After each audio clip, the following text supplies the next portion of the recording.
Because, Stephen, are you a fan of audience participation? Definitely not. No, well, I'm too big. I just get in the way. But I've ended up... is this audience participation? I went to see Bruce Springsteen once. Ooh, wow. And I'm a big Bruce Springsteen fan, and I love the guy.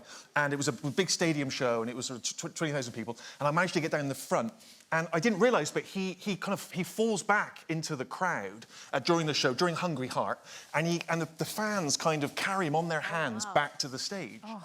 And so on the first night I went and I sort of videoed this and kind of was very excited about it. And then I thought, well, I'd love to be one of those people that gets to touch the great man, you know, and be part of the show.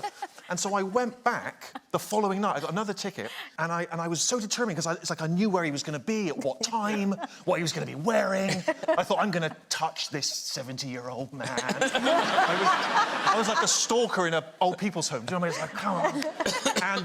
come on. And I get there, and I'm sure enough, Hungry Heart, and he comes out, and he falls back into the crowd, and I sort of manage to line up, and I sort of get in line, and he's coming down, and everyone's doing this, and he comes out, and the boss is about to get to me, and I receive the boss like that, and I start to do this, but I forget again that I'm 6'7".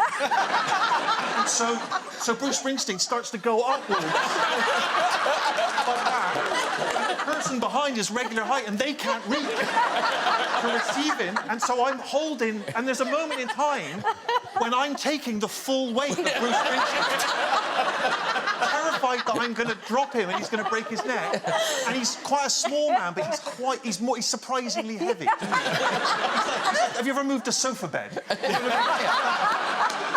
And I'm holding him like this, and I'm just thinking, what would my dad do? And my dad would always say, bend at the knees. So I start sort of bending down, trying not to... And he's still going, Hungry Heart. And I sort of pass him off to the people behind, and he carries on back safely. But honestly, afterwards, I just remember thinking, if I had dropped the boss and he, like, broke his neck, and imagine me going back to, like, future shows, and he's there, sort of in a wheelchair on the stage, and he's just... he could just... The man in the cricket hat! Get rid of it! The PTSD, you know. That was my...